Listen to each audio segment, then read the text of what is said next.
Murmurs of Macroom. Narrated by Coontz. Chapter 1. The Pyre. The fog hangs low over the village square, pale and unmoving, as though the sky itself has stooped down to witness. Smoke coils upward through it. The wood beneath Orla's feet snaps and spits as the fire begins its slow climb. The smell of pitch and damp timber fills the air. Someone nearby mutters a prayer. Someone else whispers the word again. Witch. Róise stands among the gathered folk, her arms folded tightly across her chest. The cold bites through her sleeves, but she does not move closer to the fire. She will not warm herself by this. Orla screams. The sound cuts through the square like iron dragged across stone. A few in the crowd flinch. Others watch in silence, their faces lit orange by the rising flame. Some avert their eyes, but most do not. They have come to see this done. Róise stares through the smoke at the woman bound to the post. Her red hair clings to her temples with sweat, though the fire has only begun its work. Orla thrashes against the ropes as the heat reaches her legs. Róise does not cry. Her hands tighten slowly at her sides. Not long ago, Orla had been a widow, nothing more. The widow of Flann, the village fletcher. A quiet woman with a tired smile who sold her late husband's remaining arrows to hunters passing through Macroom. Flann had been a good man. Cormac used to say there was no finer bowstring in all of Muskerry than the ones Flann twisted with his own hands. A hunter's life depends on such things. A weak string means a lost arrow means lost meat, and meat meant hides, hides meant coin. Flann's skill had kept many bellies full. But then the sickness came.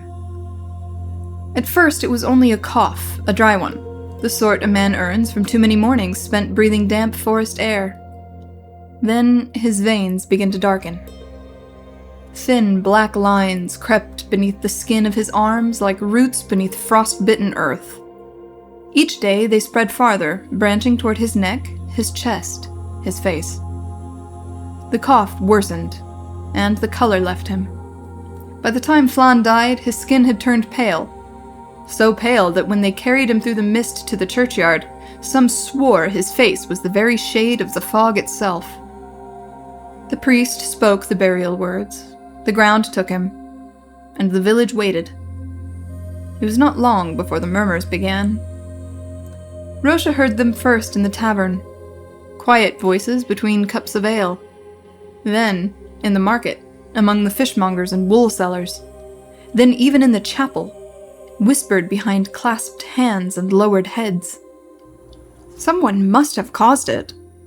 Someone must answer. The creeping death had already begun its slow work upon the land. Crops failed in the fields, livestock wasted in their pens. The mist clung to the earth longer with each passing morning. The folk of Macroom could not fight England. They could not fight the fog creeping across the land. But they could burn Orla. A loud crack splits the air as timber collapses within the pyre. Orla screams again. The sound falters halfway through. Róise's jaw tightens. Her thoughts drift unwillingly to Flann's workshop, to the smell of shavings and twine, to the quiet rhythm of his hands working sinew into bowstring. Cormac had spent many evenings there, trading stories while the men worked. She remembers Orla standing in the doorway once, arms dusted with flour, laughing as the two men argued over the strength of Irish yew compared to English ash. Small things. Quiet things. The kind of moments a soul remembers when the world begins to unravel. The flames climb higher. Someone in the crowd crosses himself. Someone else spits. A man behind Róise mutters that it was a mercy to end the witch quickly, that the sickness will leave now, that God will see justice done. Róise's teeth grind. Justice. She feels the word curdle in her stomach like spoiled milk. Orla's body jerks once more against the ropes, then stills. The screaming stops. For a moment, the only sound in the square is the crackling of the fire and the distant caw of crows circling above the mist. The crowd begins to thin. People turn away from the pyre, their work finished now that the judgment has been carried out. Boots scrape against the damp earth as they disperse into the crooked streets of the village. A few linger to watch the flames consume what remains. Róise does not move. Her eyes remain fixed on the burning post long after the others begin to leave. Flann had died of the sickness. She had seen it with her own eyes. Orla had been healthy. Too healthy, the villagers said. Too untouched. As though surviving was proof enough of guilt. Róise feels something rising in her chest then. Slow and heavy, like storm water filling a well. Not grief. Something hotter. Something darker. Rage. It settles deep within her bones as the fire continues its work. Around her, the people of Macroom return to their lives. They speak softly now, as though the burning has washed something clean from the air, as though the world has righted itself. But Róise knows better. The fog still clings to the rooftops, the fields are still barren, and the creeping death still walks the land. Burning Orla has changed nothing. It has only given the village someone to blame. Chapter 2. The Marten. The woods had gone quiet. Not the ordinary quiet of dawn before birdsong. Not the hush that falls after snowfall. This was something else. A stillness too complete to be natural. No rustle in the brush, no chatter in the branches, no quick patter of paws through dead leaves. Róise moved through the trees with Cormac's bow in hand and her knife at her belt, listening for anything that still possessed breath. She heard nothing. The cold had sharpened in the days since the burning. It clung to the roots of the forest and settled low among the trunks where the fog lingered. Each step carried the smell of wet bark, old leaves, and the faint scent of rot rising from the earth. Cormac had said that he had business to attend to that morning. Hide to sell. Róise had not asked further. There was little use in it now. Everyone in the village had begun speaking in lowered voices, and when they saw her, some did not speak at all. So she had gone to hunt. That had always been simpler. The forest made more sense than people did. Here, a broken branch meant passage. A bent fern meant weight. A smear of blood on bark meant injury. The woods did not lie. They only held their secrets until a sharp enough eye came looking. Róise slowed beside a stand of ash trees and scanned the undergrowth. Nothing. No deer, no hare, no fox. Even the crows seemed to have fled. She adjusted her grip on the bow and kept walking. Her thoughts went, as they had all morning, to Orla. The pyre had burned in her mind without rest since the day before. The flames, the ropes, the faces in the square. She had thought rage would be enough to keep grief from her, but grief had a way of slipping in through smaller cracks. She remembered Orla kneeling beside her years before, both of them younger, and laughing as they scraped down rabbit hides behind the tannery. Róise had nicked one too deeply with the knife, and cursed loud enough for half the lane to hear. Orla had only laughed and taken the pelt gently from her hands. "You have the hunter's eye," she had said, "but not the tanner's patience." Róise had laughed then, too.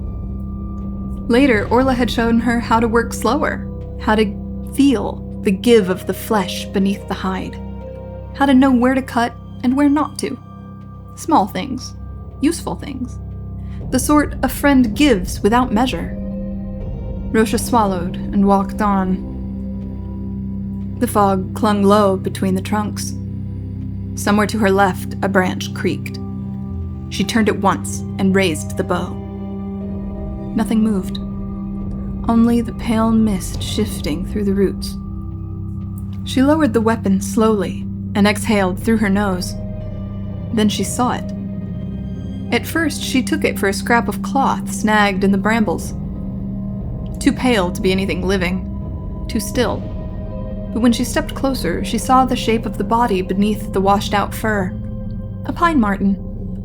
It lay half-curled beneath the roots of a fallen tree, its limbs stiff, its muzzle parted slightly as if it had died mid-breath. Róise crouched beside it, studying the animal in silence. Its coat should have been dark. A rich brown, almost gold where the light caught it. This one was not. Its fur had gone strangely pale, a dull, washed tan that drifted near white along the belly and flank. The thing looked less like a beast of the wood than something left too long in the sun, all color leached from it. Róise reached out and turned one foreleg gently. There. A dark line beneath the skin. Not clear enough to name at first, only a shadow under fur and flesh. But it was wrong. Wrong in the same way Flann had been wrong. Wrong in the way that made the hairs rise at the back of her neck.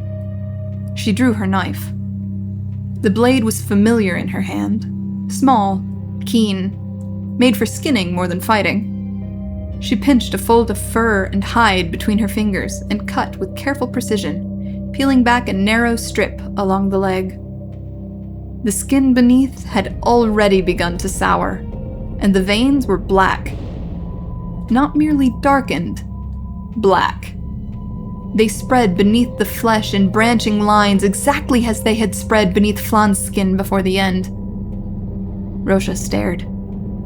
For a moment, the forest seemed to lean inward around her. It was not witchcraft. Not Orla. Not curses whispered over a husband's bed. The sickness had touched the beasts, too. The fog had done this. To Flann, to the fields, to the animals. Róise rose so quickly she nearly slipped in the leaves. She sheathed the knife, seized the marten by the scruff, and broke into a run. Branches clawed at her sleeves as she forced her way back through the trees. Roots rose beneath the moss like buried knuckles. The pale pelt slapped against her leg with every stride. She had to show Cormac. Not the priest, not the village. Cormac first. Because she trusted him. Because she loved him. And because if anyone besides her would understand what had happened to this poor dead thing, it would be him. He knew beasts, knew hide, knew what sickness looked like in flesh once the skin was opened. He would see it, he had to. By the time the roofs of the village came into view through the trees, her lungs burned and her boots were slick with mud. She did not slow. She crossed the lane at a run, shoved open the door to their cottage, and found Cormac inside. He turned at the sound. His expression changed at once when he saw her. Not relief, not confusion, alarm. "Cormac," she said, already breathless. "Look!" She dropped the marten onto the table between them and pulled back the flap of fur with shaking fingers, exposing the blackened veins beneath. He stepped closer. For a moment, he said nothing. Róise could hear her own breathing, could hear the faint crackle from the hearth, could hear outside the low murmur of village life continuing beyond their walls. "It was in the wood," she said. "Dead when I found it. Look at the coat, look at the leg. Orla did not do this, she could not have. It's the same as Flann, the same." Cormac stared at the open flesh. His face had gone pale. Róise stepped closer to him. Do you see? Do you see now? They burned her for nothing!" Still, he did not speak. His throat worked once. Then he looked at her. Not at the marten, at her. And when he spoke, his voice was little more than breath. "Witch." Róise frowned, as if she had not heard him rightly. "What?" He took one step back. His eyes had widened, not with anger, but with something far worse. Fear. "No," she said at once. "Cormac, listen to me." "Witch," he whispered again. The word trembled in him as though he hated it even as he said it, as though part of him wanted to drag it back into his own mouth and choke on it instead. Róise reached for him. He flinched away. "Cormac." Her voice broke on his name. "You know me." His breathing had gone shallow. "You brought it here." "I found it." "You cut it open." "So I could show you." He looked past her, toward the door, toward the world outside it, and Róise saw the shape of what was coming before he made a sound. She saw the square, the pyre, the ropes around Orla's chest. She saw all of it in a single blinding instant. "Cormac, don't." "Witch," he said again, louder now. "No!" He backed away from the table. Róise followed him once, helplessly, as if she might still catch this moment and force it to bend another way. This was her husband, the boy who had laughed when she bloodied his lip in play, the young man who had stood beside her beneath wet trees with a rabbit over each shoulder and called it a feast, the man who had known her hands, her breath, her voice in the dark, the man she loved. And now that same mouth opened again. "Witch!" The shout carried through the room. Outside, something scraped. A footstep. A chair dragged across stone. Róise felt the world contract around her. There was no more village, no more hearth, no more years behind them. Only the word. Only the fire that would come. If she spared him, she would burn. If she loosed the arrow... Cormac shouted again, louder than before, his fear overtaking every other part of him now. "Witch!" Róise's hands moved before the rest of her did. The bow came up, the string drew back. Her fingers trembled so hard she thought the arrow might fall before it flew. She looked at him through tears she had not felt rising, at his face, at the terror in it, at the love she still knew lived somewhere behind it. She did not want to live this moment. She did not want the choice. She did not want a world where loving him and surviving him had become the same thing. But outside, voices were stirring, and Orla had burned. Róise loosed the arrow. Cormac fell into the dirt. For one long breath, he seemed almost still alive, his eyes wide and fixed on her as if waiting for her to explain what had happened. Then the light went out of them. Blood spread dark beneath him, and the cottage went silent. Chapter 3. Hunted. Róise runs. The cold air tears through her lungs as she bursts from the back of the cottage and into the yard. Behind her, the village is already stirring. Doors thrown open, boots striking stone, voices rising in confusion. Someone calls Cormac's name. Another voice answered. Then the word comes. Witch. Róise does not look back. Her hands move before thought can reach them. She tears the quiver from the fence post and slings it across her shoulder. The small bundle of jerky from the table disappears into her satchel. Cormac's leather jerkin hangs by the door. She drags it over her shoulders while running, the familiar weight settling across her back. Behind her, voices grow louder. What happened? A pause. Then the cry splits the morning. Witch! The sound drives her forward. Róise vaults the fence and lands hard in the grass beyond. The goat lies where it fell days before, stiff and pale, its ribs pressing through the hide as though the flesh had already begun abandoning the bones. She clears the carcass in a single stride and runs for the trees. Witch! More voices now. Witch! Witch! Róise plunges into the forest. Branches scrape her arms as she forces her way between the trunks. The fog hangs low among the roots, pale ribbons twisting around her boots as she runs deeper into the woods she has known all her life. She has hunted here since she was a girl. Every deer trail, every crooked stream bend, every fallen log where foxes slip through the brush. But today, she is not the hunter. Today, she is prey. Boots crash into the forest behind her. Someone curses as they force their way through the undergrowth. Witch! The cry echoes between the trees. Róise runs harder. For a moment, the forest disappears. Cormac stands again in the doorway of their home, the shout formed in his throat. The arrow leaving her bow, and then his body falling into the dirt outside the threshold. She had seen the dust rise when he struck the ground, seen the blood begin to spread beneath him. Róise stumbles. Her breath catches hard in her chest. She had loved him. Loved him with the kind of love that fills every quiet moment of a life. Woven through the days so completely that a person no longer knows where their own breath ends and the other's begins. The boy who chased rabbits with her through these same woods. The man who held her close in winter beneath the same roof they built together. The one soul in the world she trusted above all others. And now he lay in the road outside their home because of her. Witch! The cry snaps through the forest again. Róise runs. The trees thicken as she pushes deeper into the wood. The ground rises and falls beneath her boots in long, uneven ridges of root and stone. Her lungs burn. The quiver strikes her back with every stride. Behind her, the pursuit begins to scatter. Some of the villagers know these woods, others do not. Torches flicker between the trunks as men force their way through the brush. Witch! The word bounces between the trees.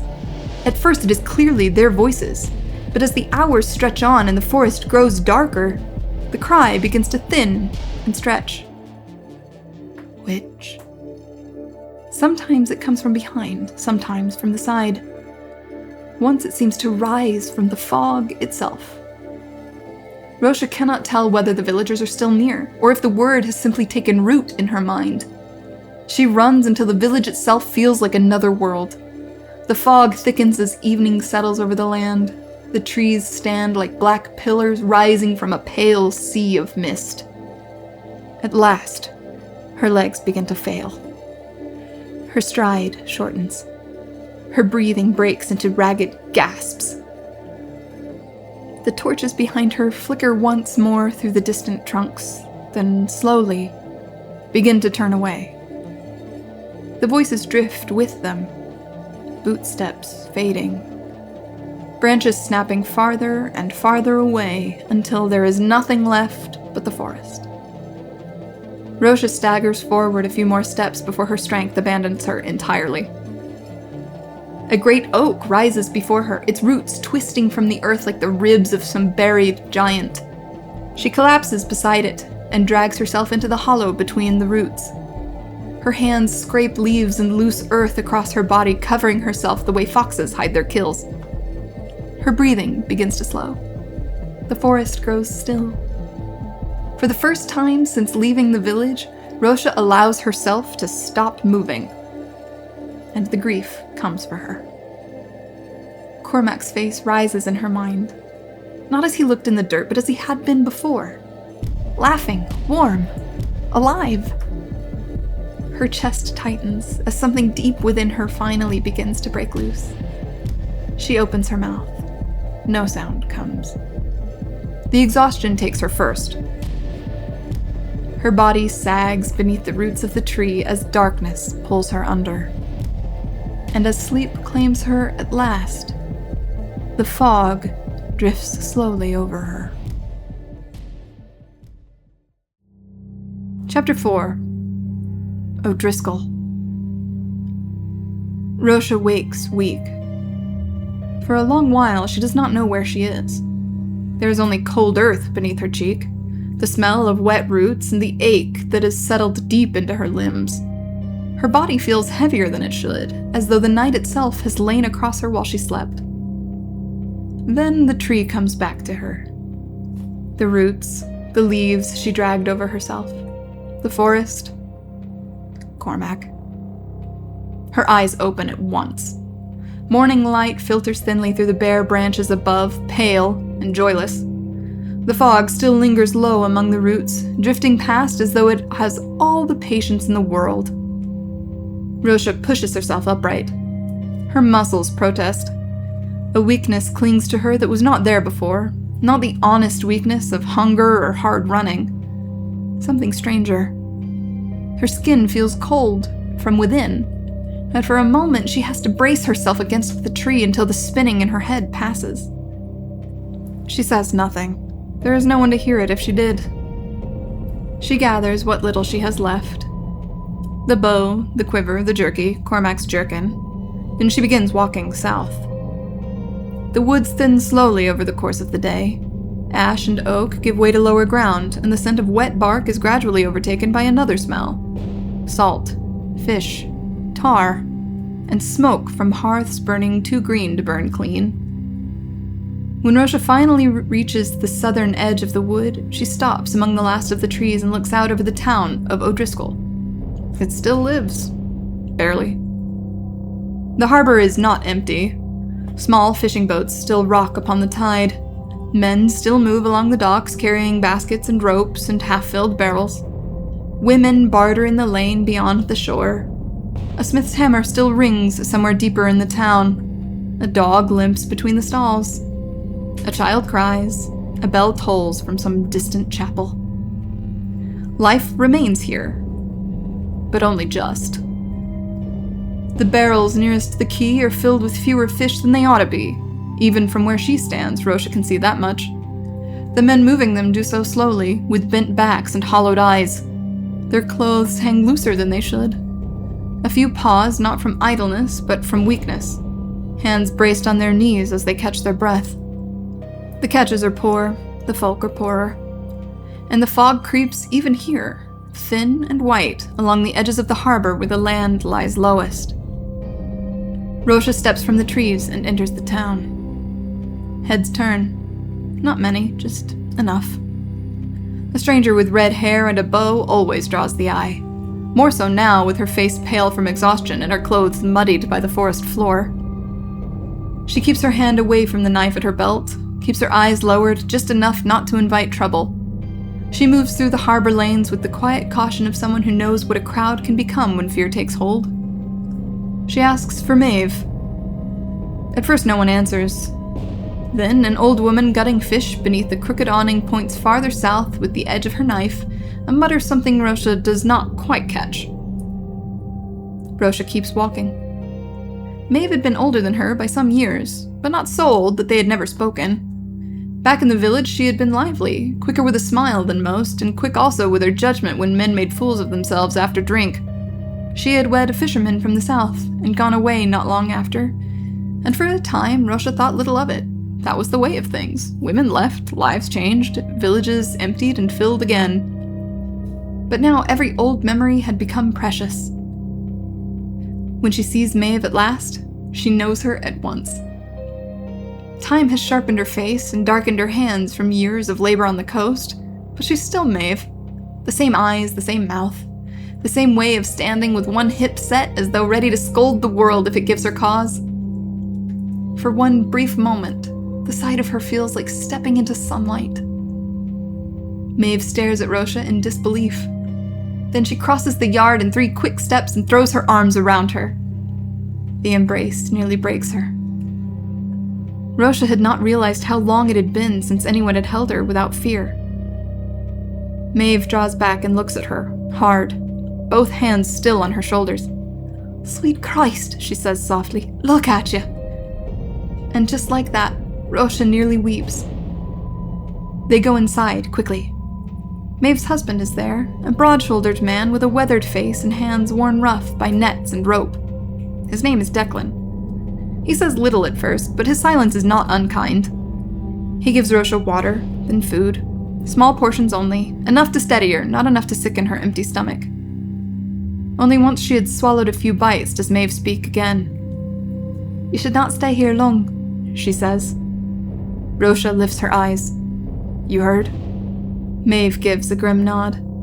"Word travels faster than boats now, especially stories folk are eager to believe." Róise looks down at her hands. She does not tell the whole of it, not at first, but she tells enough. The sickness, Flann, Orla at the Pyre, the Marten in the woods, Cormac. She cannot speak his name without her voice thinning. Maeve listens in silence. Declan listens too, though his eyes drift often to the window. When Róise finishes, the room is still. It is Maeve who speaks first. "It is not witchcraft," she says. Róise looks up sharply. Maeve's face is pale, but certain. "We've seen it here too. Dead birds, fish gone soft before they ought, men coughing black into rags and calling it winter." She glances toward the shuttered window, toward the harbor beyond. And the fog, always the fog. It sits too long now. Too low, too thick. Róise says nothing.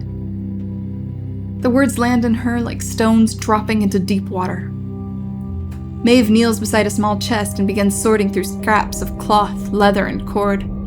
"You'll need something for your face," she says. "Something to help clean the air before it reaches your lungs. It is no perfect defense, but it may buy you time." She speaks with the matter-of-fact tone of a woman who has already spent too many nights thinking on the same problem. Róise watches as she works. Even now, even after hearing what happened, even after hearing that half the country seems ready to name her witch and drag her to a fire, Maeve helps. The kindness of it hurts almost as much as grief. By the time the light begins to fail, the decision is made. Róise cannot stay. Maeve knows it. Declan knows it. There are too many eyes in O'Driscoll, too many mouths.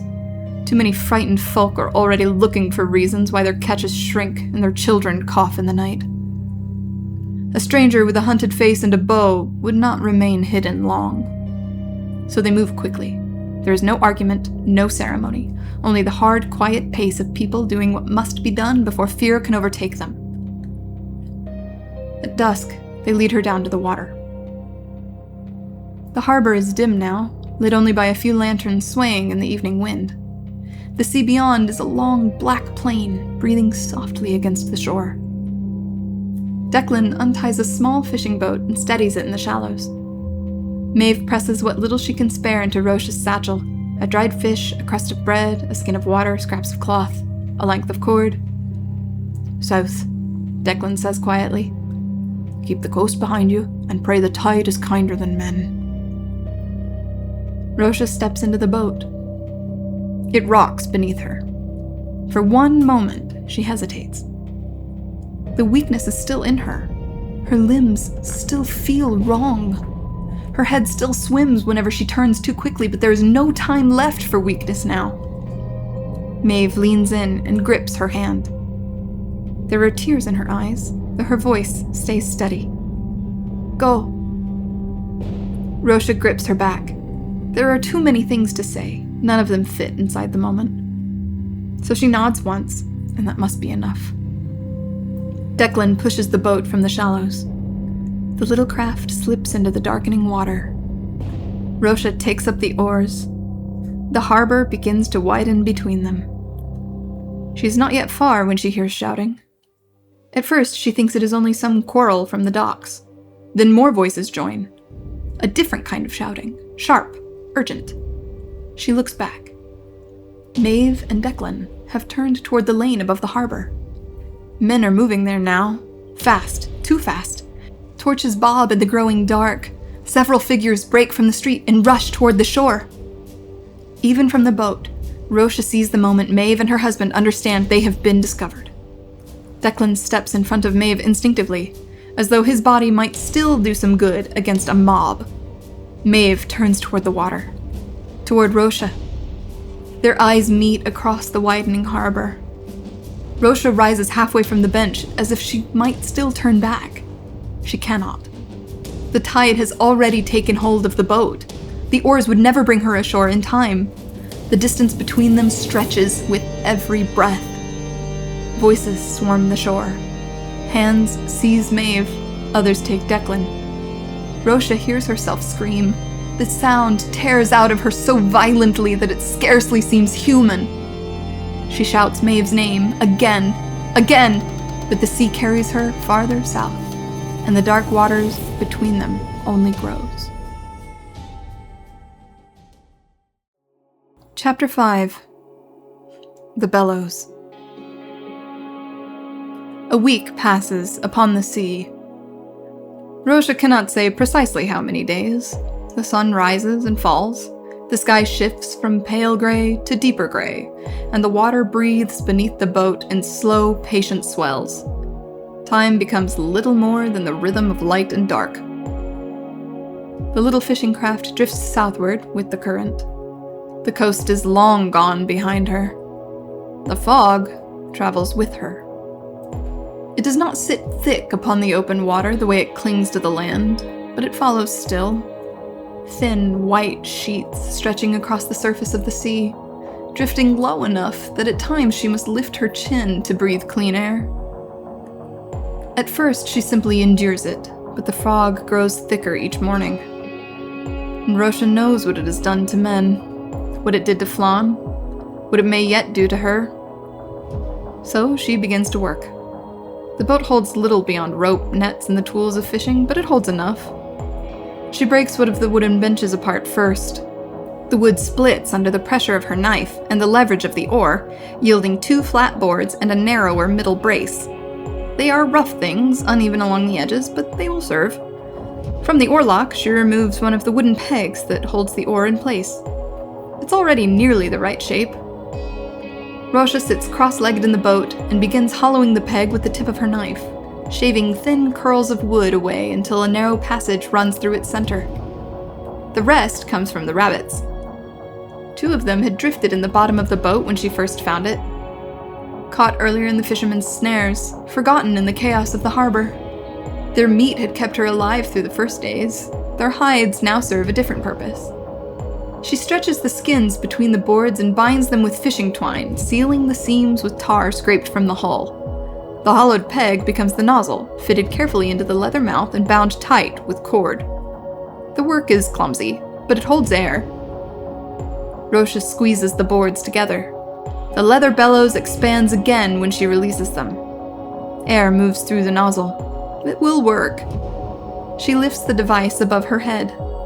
The fog lies low upon the sea, drifting in pale sheets across the surface of the water. But above it, the air is clearer. She raises the bellows higher still, stretching her arm until the wooden boards sit well above the white breath of the fog. Then she pulls the boards apart. The leather lungs drink. She lowers the device slowly and presses the boards together again. The air pushes through the hollow peg with a quiet hiss. Róise takes one of the rabbit skins and cuts it into a long, narrow strip. She binds the edges with twine and tar until the hide forms a crude tube. One end she ties tightly around the nozzle. The other she lifts to her mouth. For a moment, she hesitates. Then she squeezes the bellows. The air that reaches her lungs is cool, clean, not the sour weight that clings to the fog. Róise breathes again, slowly this time. Again, the bellows rises above the fog. Again, the leather fills, and when she draws from the tube once more, the air is clear. Her eyes close. It works. She holds the crude device in her hands and stares at it. Cormac had shown her how to make such things once. Not for breathing, for the smithy. The memory rises without warning. She sees him standing in the yard beside the tannery, sleeves rolled high on his arms, laughing as she struggled to keep the leather stretched evenly between the boards. "You're pulling too tight," he had told her, guiding her hands. "Let the hide breathe or it will split." She had cursed at him for the correction. He had only laughed harder. The sound of it had filled the yard. Róise lowers the bellows slowly. The sea rocks the boat beneath her. Cormac's voice lingers in her mind. Not shouting, not afraid, just laughing. Something inside her begins to break. Her shoulders tremble. For days she has run. For days she has fought to survive. There has been no room for grief. But here there's nothing but the sea. The world is quiet. And the man she loved lies somewhere behind her, face in the dirt outside their home. Róise presses the heel of her hand against her mouth as the first sob escapes her. The sound tears through her chest. She bends forward over the bellows, shaking now, the grief rising all at once, as though a dam within her has finally given way. Cormac! His name barely survives the breath that carries it. Cormac! Her tears fall freely now, striking the rough wood of the boards and the stretched leather between them. She remembers the warmth of his hands, The smell of smoke in his hair. The way he used to say her name when he thought she was asleep. The way he looked the day they were wed. The way he looked. The whisper comes then. Soft. So soft, she almost mistakes it for the sea. Róise. Her head lifts. The water stretches empty to every horizon. No boats, no land. Only the slow breathing of the tide. She tells herself it was nothing. The wind moving through the hollow peg. The leather shifting beneath her grip. She lowers her head again. The grief returns immediately. Róise. This time the voice is clearer. Her breath stops. It sounds like Cormac. Not shouting, not accusing. Just as he once spoke her name in the quiet hours of evening. Róise stares out across the empty water. There's no wind, she whispers to herself. The sea lies calm as glass. Yet the voice comes again.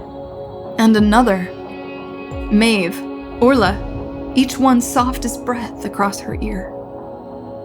Róise presses her hands hard against her temples. It is the wind, she tells herself. But the water does not move. The boat drifts. The fog slides slowly across the surface of the sea, and the voices whisper still. By the time land finally appears, Róise is no longer certain how many days have passed. The shoreline rises from the mist like a gray wound across the horizon. She rows weakly toward it. Her arms feel hollow. Her thoughts feel distant. The Bellows rests against her chest, the leather tube she fashioned hanging near her mouth as she draws slow breaths of the air above the fog. When the boat grinds at last against the stones of the shore, Róise nearly falls as she climbs out. The land feels strange beneath her feet, unsteady, unfamiliar. She looks inland. The trees here are wrong. The hills are wrong. Even the smell of the earth is wrong. Then she sees them. Figures. 3 of them standing near the edge of the trees.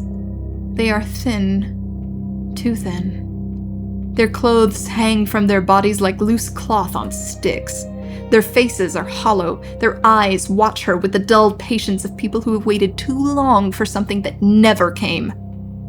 They begin moving toward her slowly, hands half raised. Not in threat, in need. They speak to her. The language is strange to her ears. French. Róise does not understand a word. She raises her hands uncertainly, trying to show she means no harm. They continue toward her. Their voices are weak, begging. At least that is what it looks like. But then she hears it.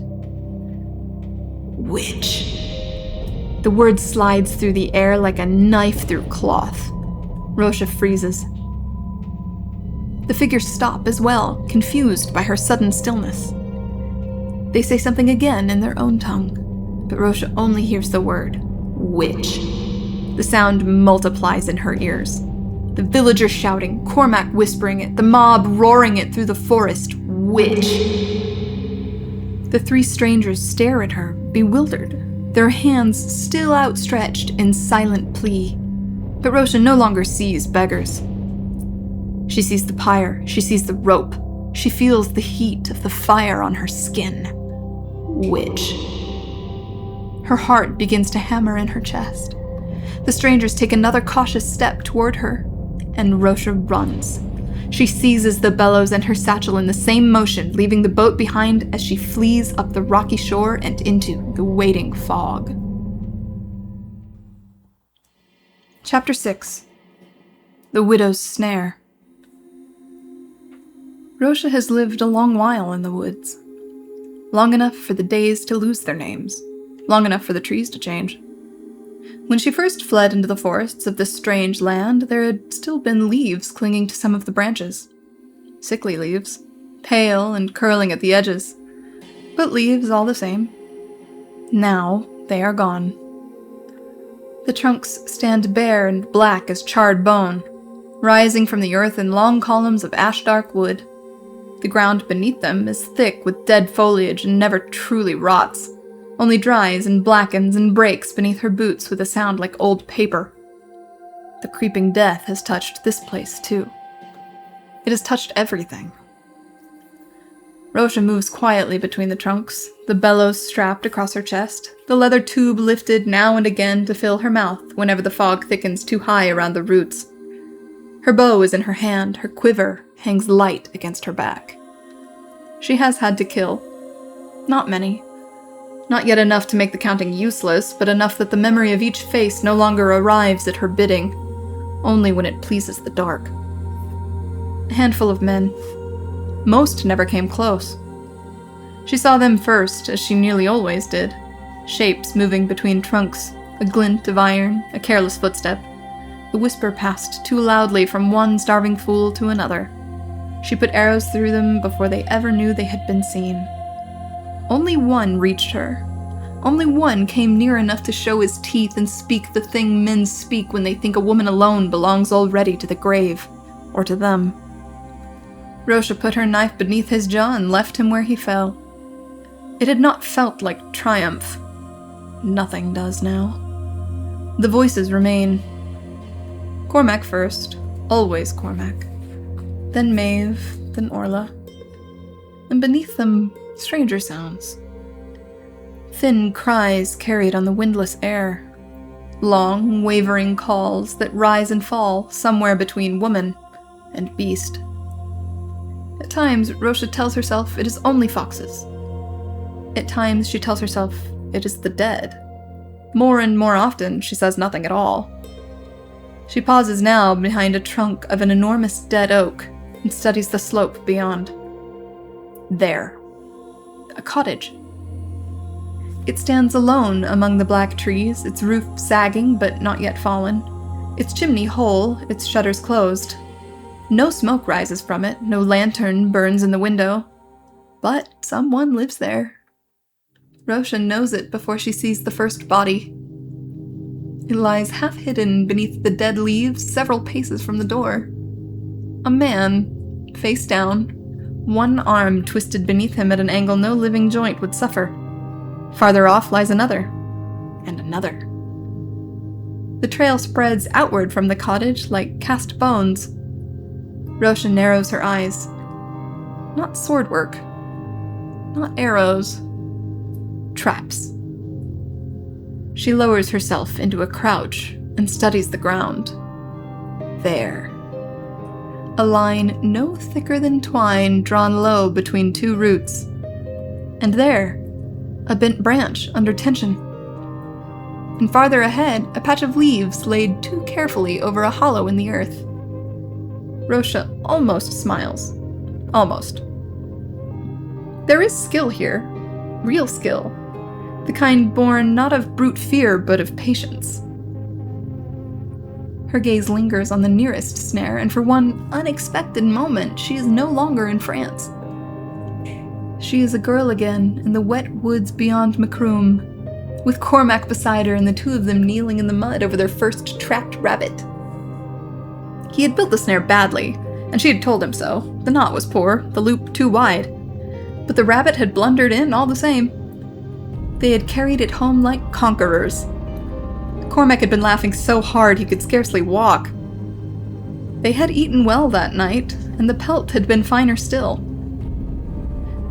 The memory passes through her like a blade wrapped in cloth. Soft in its first touch, sharper after. Róise rises and moves, slowly, deliberately. She follows the trail of death toward the cottage, placing each step with care. Her eyes move constantly. Ground, branches, shutter, roofline, ground again. She steps over one line, then another. A snare waits beneath a cluster of leaves. A sharpened stake has been hidden beside the path where a panicked man might leap to avoid one trap, only to die in another. Whoever set these had expected numbers, and had been right. Róise reaches the cottage door. She does not stand before it. She keeps to the side of the frame and uses the end of her bow to rap twice against the wood. The answer is immediate. A crossbow bolt punches through the slats of the shutter beside her head and hammers into the tree behind. Róise steps back at once, bow half raised. "Impressive work out here," she calls toward the door, her voice level despite the pounding of her heart. "I count nearly a score of men slain. All your traps?" For one heartbeat, there is no reply.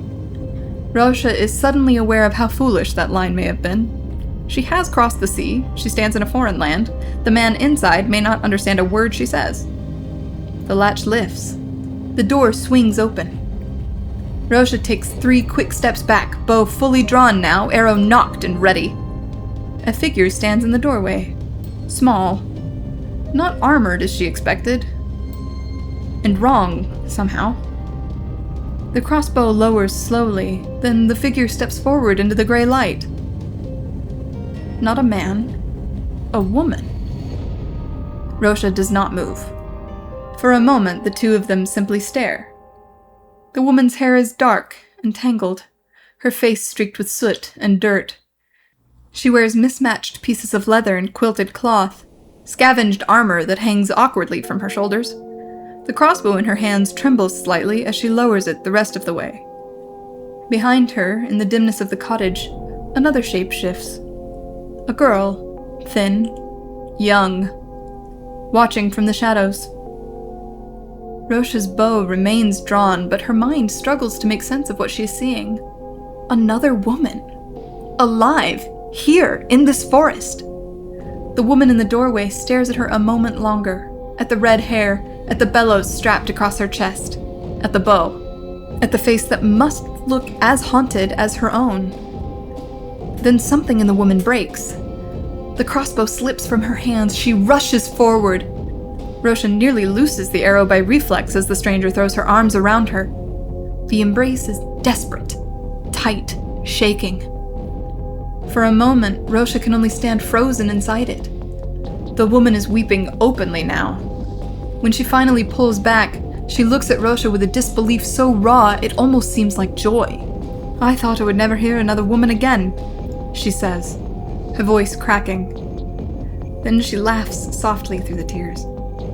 "Much less when I understood." Chapter 7. The Gamble. It has been some months, long enough for the worst of winter to pass. Long enough for Róise to learn the sounds of the cottage in the night. The soft settling of old timber, the hiss of wind through the cracks, the slight scrape of Mary's steps overhead when sleep would not come to her. Long enough, too, for trust. Not the kind that comes easily, not the kind she had once given Cormac without ever needing to think on it. This trust had been built from smaller things, from shared food, from warning shouts in the dark, from watches taken in silence. From waking to find that neither woman had cut her throat in the night, and from knowing they had found the same mercy in her. She had found company here, real company, and in the dying world, that had become a thing rarer than food. Margaret was from a village in England called Aldershot. She spoke of it rarely at first, and when she did, it was with a flat voice of someone describing a field that had burned years ago. But in time, she spoke more. The witch hunts had not belonged only to Ireland. They had spread across England, too. Not in one place, but everywhere. Town after town, hamlet after hamlet. The folk could not strike the fog, so they turned on one another instead. Old women vanished first, widows next. Then anyone too strange, too sharp-tongued, too solitary, too untouched by illness, or else too touched by it in the wrong way. Margaret had never been formally accused, but she had been widowed. And in such times, that was enough to make a woman visible to the wrong eyes, so she had fled. She and Mary had given a ferryman what they could spare in dry rations for passage across the channel. The French called it la Manche. Margaret said the word with a bitterness that made it clear she did not care what the French called anything. Mary was quiet. Not shy, exactly, only inward. She spoke little, but when she did, there was thought behind it. She watched more than she asked.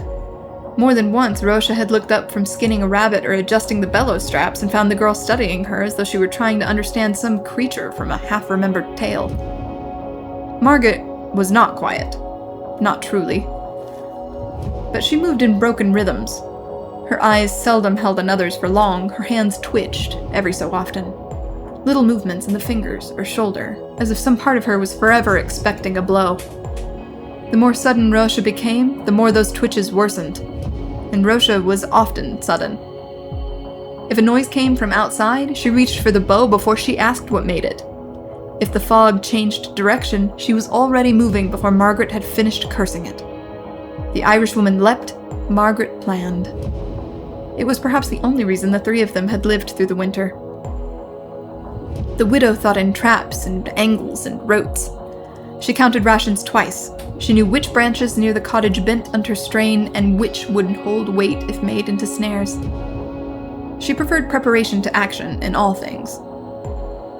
Róise did not understand that way of living at first. Now she had come to depend on it. The three of them survived the cold months as best they could. They trapped what small game still moved through the black woods, they ate sparingly, they burned the dead when they had to, and would when they had enough to spare. They patched leather, mended straps, counted arrows, waited out storms. And all the while, the world worsened. When the thaw came, it brought no mercy. The fog returned, with a vengeance. It rolled lower, thicker, and meaner than before, turning the gullies white and swallowing the low ground before noon. The skin on Róise's hands began to itch if she left them uncovered too long. The air burned in the back of her throat when the bellows did not hold enough clean breath. Even Mary's cheeks, once merely pale, had begun to hollow. A cough had taken root in her too. Small still, but there. The herbs and tonics they carried had thinned to almost nothing. Margaret knew what that meant. So one night, when the wind had died and the three of them sat close to the low fire with the shutters barred, she spoke of the tower. Róise looked up at once. Mary did too, though more slowly. Margaret was sharpening a knife as she spoke, the blade catching the low light in brief, dull flashes. "There's a tower not far from here," she said. "Stone, tall enough to see the hills if the fog sits slow." Róise said nothing. She had learned by then that when Margaret chose to speak plainly, it was best not to interrupt.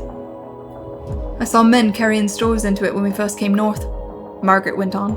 "Sacks, barrels, more than a few. I left it alone after, too many dead around it. Too many different camps trying to hold it." "Then why speak of it now?" Róise asked. Margaret's fingers twitched once around the knife hilt. "Because Mary is sick." Mary lowered her eyes. "And because we will be sick after her," Margaret said. "If not from the fog, then from want." The fire popped softly between them. Róise looked toward the bellows resting against the wall. It had served her well. It had kept breath in her chest when there should have been none. But even she had begun to feel its limits. There was too little clear air now. Too much fog. Too much world turning wrong. Margaret set the knife aside. "From the hills, I've watched that place for months," she said. "Men fought and died over it all over winter. Small groups, and fewer. Lately, no one." Her gaze lifted at last, briefly meeting Róise's. "If there are stores left inside, they may be enough to keep us." "Or enough to get us killed," Róise said. Margaret gave a thin, humorless smile. "Yes." That was what Róise liked most about her in the end. She did not soften truth for comfort. She did not pretend hope was safety. Mary shifted closer to the fire and coughed once into her sleeve. A small sound, but terrible. Róise felt something harden in her chest. The room fell still after that. Not with indecision, but with the weight of what had already been decided. Margaret had seen the path ahead and found only one road left upon it. The tower. Outside, the thawing world breathed fog against the walls of the cottage. Inside, 3 women sat by a shrinking fire and understood that whatever peace they had found here had come to its end. They would risk the tower. They would risk everything. It was a gamble, and it was the only one left. Chapter 8. For the Taking. The boy's name is Cole. Not a soldier, not a hero, just a boy who had run farther than most. He had fled Rennes weeks ago when the city finally began to tear itself apart. What the creeping death did not claim, the people finished themselves. Hunger turned men savage. Priests turned neighbors against one another. The smoke from the pyres had hung so thick above the rooftops that the sky itself seemed to burn. Cole escaped with nothing but a bow and the clothes he wore. Luck found him soon after. 2 men found him on the road, huge men, the sort who laughed loudly and carried iron without asking permission. They had little interest in a thin boy with hollow cheeks until Cole put an arrow through a crow at 30 paces without rising from his knees. After that, they called him useful, and usefulness meant food. The men told him of a tower, stone, old, standing beside the river not far from here. They said it held stores of food untouched by the fog. Grain, barrels, salted meat, perhaps. The place had been fought over for weeks, but the fighting had died down. No one had taken it yet. That meant opportunity. They were meeting others that night. Enough men to claim the tower once and for all. Cole followed them willingly. Hunger makes easy promises. The fire burned low beneath the trees that night. A dozen men gathered around it, shadows moving over their faces while the cold crept up from the black earth beneath them. Cole sat among them quietly. Most were older, hard men, the kind who had grown used to sleeping in armor and speaking with their fists. They drank from the same dented flask and passed it around while boasting loudly of the food that would soon be theirs. One man said he would swallow an entire roasted pig without stopping. Another said he would eat a loaf so large it would choke a horse. A third claimed he would drown himself in stew and bread until he could not walk. The boasting grew louder. Each man had to outdo the last. Finally, one of them raised his hand and said he would eat nothing at all. That drew laughter. The man grinned through yellow teeth. "I'd keep my share," he said. "All of it. Every crumb." "For what?" another demanded. The man lifted the flask and drank deeply. "For a woman." The fire erupted with cheers. The talk changed quickly after that. The men began shouting over one another about the last time they had seen a woman in the flesh. Some swore it had been weeks, others months. One man claimed he had forgotten what one even looked like. They laughed at that, roared. Cole smiled along with them, though he had little to add. He did not belong among men like these, but the warmth of the fire and the promise of food made their rough laughter feel almost like belonging. For a moment, he forgot the smell of Rennes. Forgot the screams, forgot the smoke. It would be the last time he felt cheerful. They moved toward the tower after midnight. No torches, no talking. Only the careful shuffle of boots through the frost-stiff grass as the men crept along the riverbank. The tower rose out of the mist ahead of them, a dark pillar of stone against the pale fog. Cole felt something tighten in his chest as they grew closer. Something was wrong. He could not say why. The ground around the tower had been fought over before, that much was obvious. Broken weapons lay scattered through the grass. Old blood had turned the earth black in places. But the bodies had been moved. They were piled against the base of the door. Stacked, as though someone had dragged them there deliberately. Cole slowed. "Something's wrong," he whispered. One of the larger men waved him forward. "Bodies are bodies, boy." The others laughed quietly and stepped toward the door. "Help move them." Cole hesitated. The mist clung low to the ground. The tower loomed above them.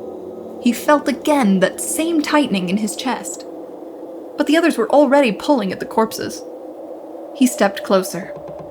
One man grabbed the arm of the topmost body and dragged it aside. Another reached beneath the pile. And then, a click. The sound was small, almost polite. For a single heartbeat, no one moved. Then, boom. The night exploded. Glass and iron tore through the men at the front of the group. 5 of them fell immediately, their bodies ripped open by the blast. 2 more staggered backward, clawing at their throats as the fog poured through the shattered seals of their breathing masks. They choked, collapsed. The others spun in panic.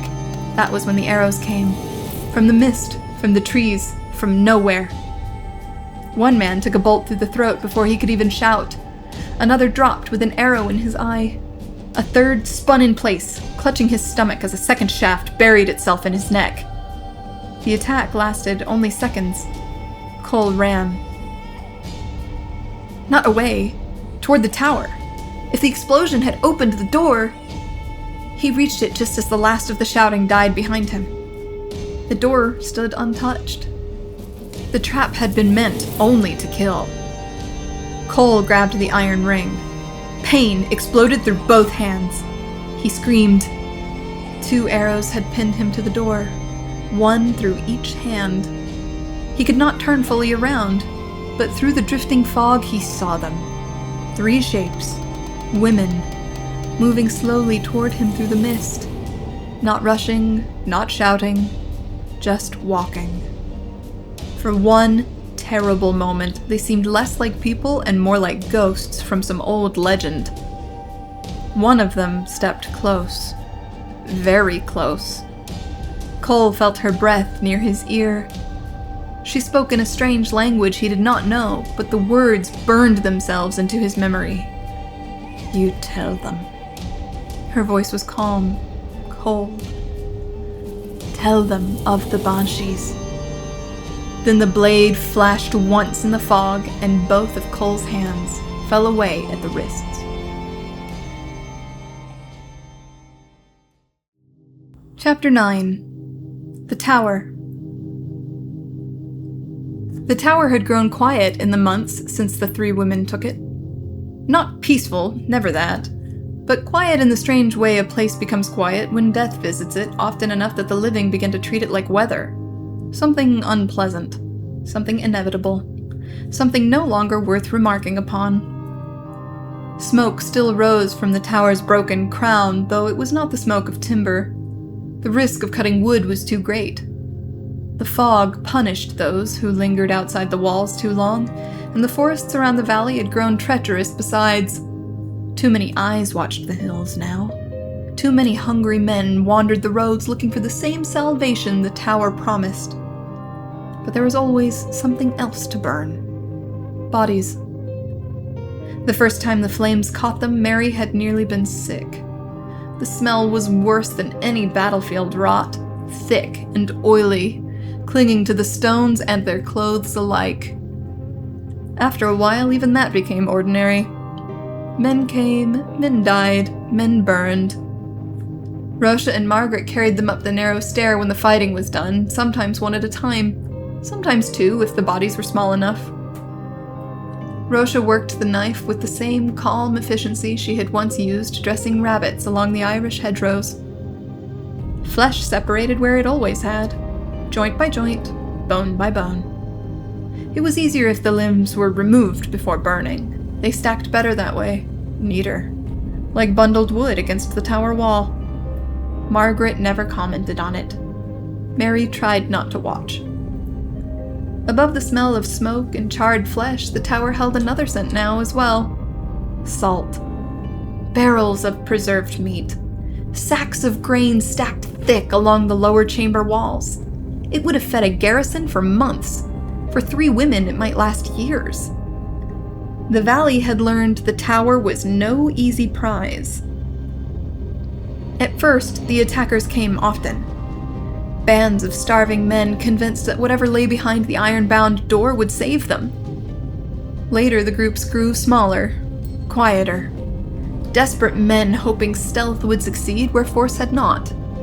But Margaret had long ago noticed something the others had not. Men were predictable when they starved. From the tower's high windows, they could see the fires long before the men arrived. When the attackers crept close, the women slipped silently into the narrow tunnel hidden beneath the tower floor and emerged along the riverbank below. By the time the men forced the empty door open above, arrows were already flying from the fog behind them. It had worked every time. Clean, efficient, Margaret's kind of plan. And slowly, over these long winter months, something almost like trust had begun to grow between them. Mary laughed now. Margaret sometimes smiled. And Róise sometimes allowed herself to believe she had found something again. Not home, but something close. Yet, even in the quiet hours, another feeling lingered beneath the calm like rot beneath fresh snow. A gnawing thought. What if Margaret and Mary were only waiting? Waiting for the food to grow scarce. Waiting for the moment when it would be easier to push Róise from the tower than share another winter with her. Or worse, what if their stories had been lies from the beginning? Margaret had spoken often of witch hunts in England, of widows burned in village squares, of fear sweeping the countryside like a fever. But what if Margaret had not fled the hunts? What if she had led them? What if the tower had never been refuge at all? What if it had been a trap for women like Róise? She tried to silence the thoughts. They were the same thoughts that carried the voices. Cormac's voice, Orla's, Maeve's, the villagers screaming, "Witch." Those voices had never once told the truth. She reminded herself of that every night. But sometimes, when sleep would not come, and the fog whispered beyond the walls, she wondered if the voices were not the true danger at all. Perhaps the danger was that she could no longer tell when they were wrong. The sound came in the darkness. Metal, faint, a scraping catch against stone. Róise was already awake when it happened, already sitting upright. Margaret stirred beside the dying coals, Mary shifted in her blankets. But Róise was moving before either could speak. The window above the chamber stood open to the fog, and from it, a rope hung. A metal hook had caught against the outer stone. Someone was climbing. Róise ran. Margaret called her name too late. The knife flashed once. The rope parted. For a single bright instant, the familiar thrill rushed through her chest. Another trap. Another enemy finished. She stepped to the window, looked down. The man fell through the fog below, arms flailing once, then nothing. No scream, no cry. Only the dull, wet crack of a body breaking against the rocks beside the river. Silence swallowed the valley again. Behind her, Margaret was speaking. Mary, too, urgent voices, questions. But the words were distant now, far away. Because another sound had reached her first. A voice below the tower. Quiet. Measured.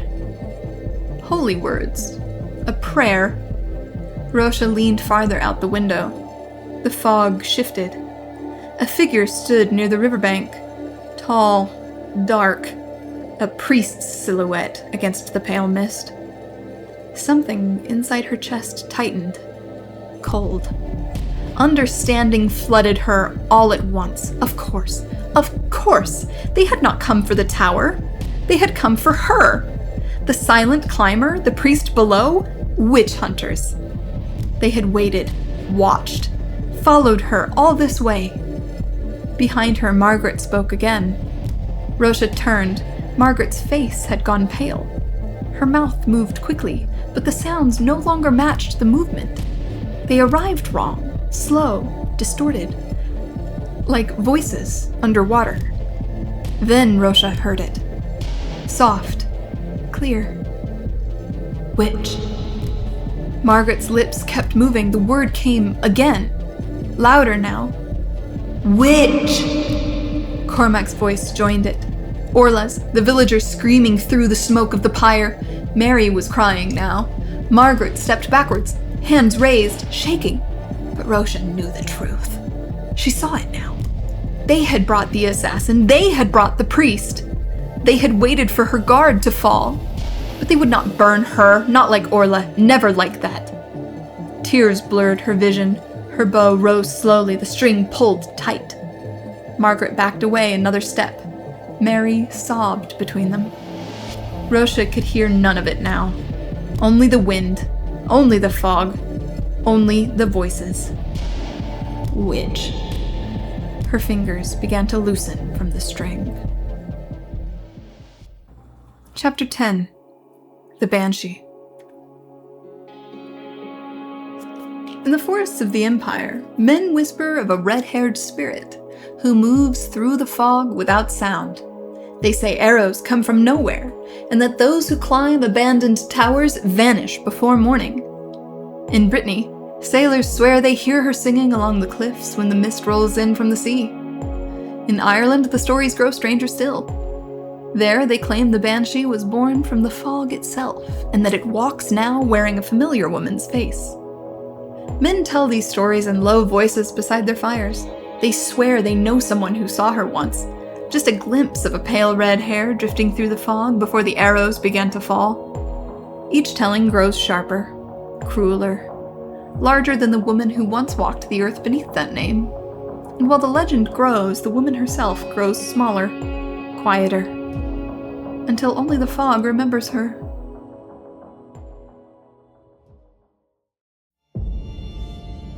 The tower had grown very still. The stairwell no longer echoed with footsteps, no voices carried up from the lower chambers. The wind moved freely through the broken windows now, whispering through empty rooms where 3 women had once shared warmth and laughter. Róise could not remember when Margaret had last spoken. Or Mary. Sometimes she thought they were still below. Sometimes she believes they had left days ago. Sometimes she wondered if they had ever been there at all. The barrels of salted meat had begun to spoil. Damp crept through the storehouse walls, and the smell of rot mixed with the smoke of old fires. It no longer mattered. Hunger had become something distant and dull, like an ache in a limb long since forgotten. The fog had begun slipping beneath the tower door, thin at first, a pale ribbon curling across the stone floor. But every day it climbed a little higher, up the stairwell, up the walls, up toward the place where Róise now sat watching the valley disappear. She had brought the Bellows with her once. She remembered that much. Cormac had shown her how to build it years ago, grinning as he helped her fit the leather between the boards. "Air's stubborn," he had said, guiding her hands. "You just have to catch it before it runs away." She smiled faintly at the memory. The Bellows lay somewhere below now. She had forgotten to bring it upstairs.